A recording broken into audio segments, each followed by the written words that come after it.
This weekend, Avista is warning the public of possible temporary power shutoffs in preparation for high fire risk conditions. Tonight, we are going over who could be impacted and what to plan for. Our weather impact alert continues tonight and tomorrow as we continue to track red flag warnings. And as we prepare for the weekend of high fire risk, we have updates on wildfires burning across the region. What you need to know about the evacuation orders and containment progress tonight.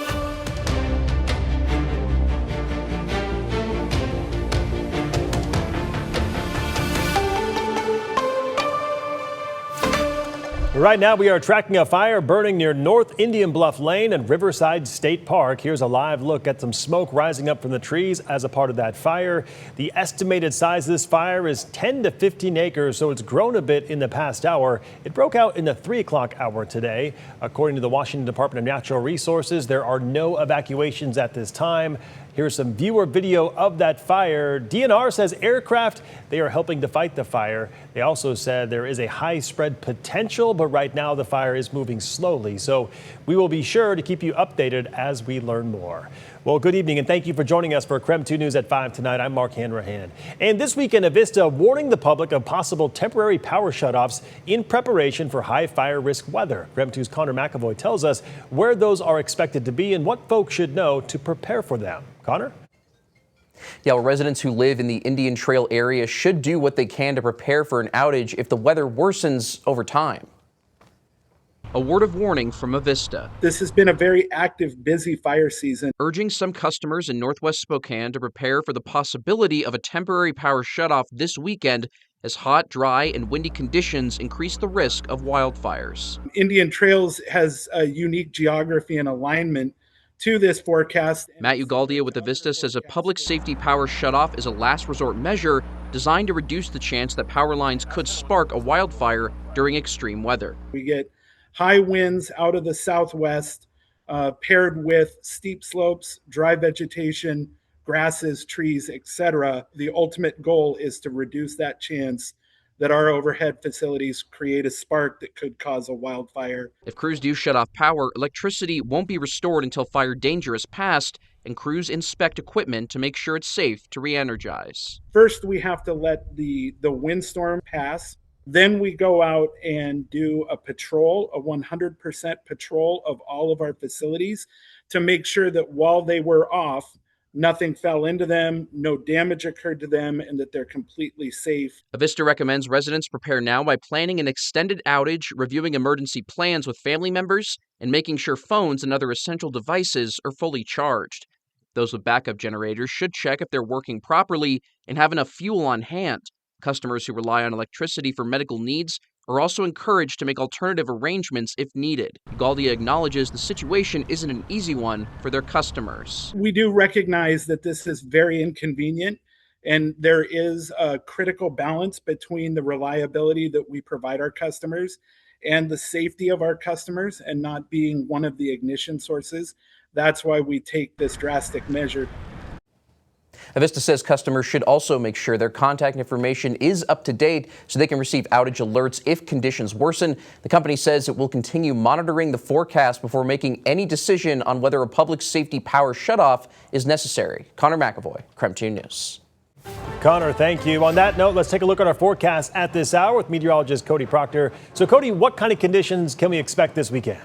Well, one thing that we can expect, Mark, is that we're expecting to be staying warm and gusty conditions for tomorrow. Pair that up with the dry conditions we've already seen. It does lead to that critical fire weather that we're still watching right now. There's still also a possibility for some hazy skies from time to time.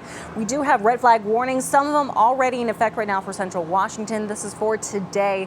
And then we have that expanding as we head into tomorrow, kicking off at about 11 o'clock in the morning, staying in effect until 10 tomorrow night. You can see how widespread it's expected to be around our region for tomorrow. As we check in over Lake Coeur d'Alene at this time, it is still warm for us. We grabbed a couple more degrees in the last hour. We're currently at 94 right now over the Spokane area. Winds coming out the west-southwest at 13 miles per hour. Relative humidity just 15% right now. It is dry outside. As for current temperatures, you can see we're mostly into the 90s around the region, even at 96 in Libby at this time. Wind speeds relatively calm to light for most. Enjoy this while we have it because we are expecting some breezy to gusty winds tomorrow. Looking to hang on to the heat a little longer. Really no relief in the morning where we see temperatures into the 60s. Tomorrow we're expecting windy conditions as we head into our afternoon hours and early evening hours. Highs tomorrow could still get up into the low 90s before we cool down just into the 80s. More coming up and your full forecast later. We'll talk to you then, Cody. Thank you. In Boundary County, 20 miles northwest of Bonners Ferry, the Upper Smith Fire continues to burn. At last update, that fire was more than 1,000 acres, and crews have it 15% contained. Today, crews are focusing on increasing containment by conducting firing missions to try to prevent that fire from spreading across Smith Creek. Right now, there are no evacuation orders in place, but people are being asked to not use Smith Creek Road as it is now closed off to the public. Also in Boundary County, the Turner Fire is still burning. That fire has not grown over the past few days, say officials. It's burned more than 680 acres so far. Crews have it 82% contained. Today, crews are trying to finish up containment so they can divert resources to the Upper Smith Fire. All level 2 evacuation orders have been downgraded to level 1. And in Grant County, level 3 evacuation still in place for the entire town of Beverly and Schwana.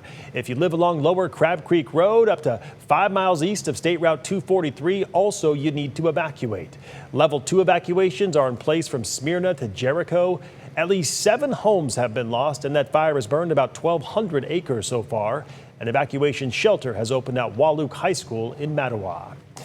The Spokane River has dropped below 1,000 cubic feet per second, which means the city of Spokane has entered level 2 drought conditions. Here's what that means for you. No outdoor watering between the hours of 10 a.m. and 6 p.m. You should limit watering to no more than 2 days per week, and you shouldn't water for more than a total of 2 hours per day. And you're not supposed to use water to clean hardscapes like sidewalks, driveways, decks, and patios. Still ahead tonight, athletes from across the nation gathered at the Coeur d'Alene Resort today for a great cause. Coming up, we have day 1 of the CDA Showcase Golf Tournament. More on that. But first, the Salish School of Spokane gathered earlier today to celebrate and bring attention to the indigenous languages of the Spokane region. More on that coming up after the break.